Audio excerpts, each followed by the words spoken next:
السلام علیکم ورحمۃ اللہ وبرکاتہ۔ الحمد للہ وکفا والصلاة والسلام علی سیدنا و نبینا و مولانا محمد المصطفیٰ، اما بعد۔ شرعی مسائل کی مجلس نمبر 48 میں حاضر ہوں اور جملہ حاضرین کا اور سامعین کا میں خیر مقدم کرتا ہوں۔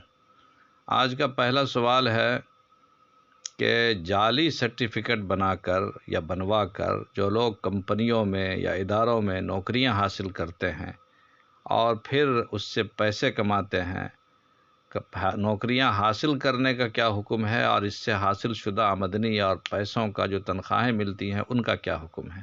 براہ کرم وضاحت فرما دیں۔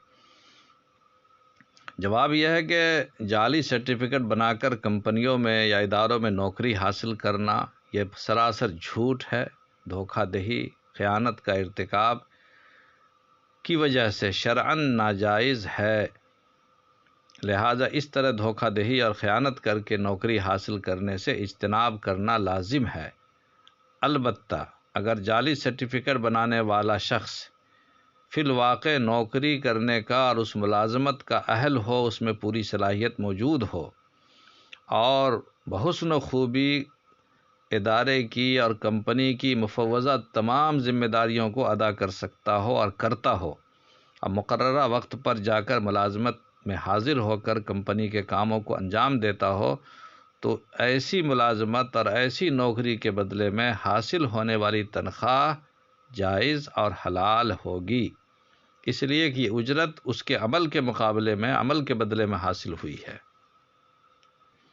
دوسرا سوال ایک صاحب نے قسم کے بارے میں پوچھا ہے کہ زید نے خالد کے اصرار شدید پر قسم کھائی کہ کل کی تاریخ میں اگر میں گاؤں جاؤں تو اپنی ماں سے زنا کروں۔ زید کل نہیں گیا اور 2 روز کے بعد پھر گاؤں گیا، اس صورت میں کیا حکم ہوگا؟ از روئے شرع جواب مرحمت فرمائیں۔ جواب یہ ہے کہ یہ انتہائی ناشائستہ جملہ ہے اور صحیح قول کے مطابق اس قسم کے جملے سے قسم منعقد ہو جاتی ہے، لیکن سوال کے مطابق آپ کی قسم ایک خاص تاریخ کے ساتھ مربوط ہے، اس لیے اگر زید مقررہ تاریخ گزر جانے کے بعد اپنے گاؤں گیا ہے تو قسم میں حانث نہیں ہوا اور اس پر کوئی کفارہ واجب نہیں ہے۔ البتہ توبہ استغفار کرے اور اس قسم کے نامناسب جملوں کو استعمال کرنے سے احتیاط کرے۔ اگر قسم کی فی الواقع ضرورت ہو تو اللہ کی قسم کھائے۔ آج کا تیسرا سوال ایک صاحب نے دریافت کیا ہے کہ عرس جو تاریخ وصال پر مشائخ اعظام کے یہاں بڑے تزک اور اہتمام سے منعقد کیے جاتے ہیں، اس کی شرعی حیثیت پر رہنمائی فرمائیں۔ کن شرائط کے ساتھ اس کے انعقاد کی گنجائش نکلتی ہے اور کس طرح بتدریج بگاڑ میں اضافہ ہوا ہے؟ آج کل زیادہ تر درگاہوں کا جو حال ہے اس کے تحت اس سے اجتناب برتنے میں ہی خیر معلوم ہوتا ہے۔ میرے پیر صاحب تھے، ان کے ہاں رسوم میں صوفیہ سے بچنے کی تاکید تھی۔ وہ فرماتے تھے کہ کہیں مزارات پر عرس کے زمانے میں نہ جانا۔ مجھے نہ شریک ہونے پر انشراح علماء اور مشائخ مسلک دیوبند کے تتبع میں ہے کہ وہ سنت کے عین مطابق ہے۔ حضرت امام ربانی مجدد الفسانی رحمۃ اللہ علیہ کی تحریرات کو بھی اگر اپنے جواب میں آپ شامل فرمائیں تو زیادہ خوشی ہوگی کہ آپ نے بدعات کی رد میں اپنے مکتوبات میں کافی لکھا ہے، اور بدعت حسنہ اور سیئہ ان کے یہاں دونوں یکساں ہیں، وہ اس تفریق کے بھی قائل نہیں ہیں۔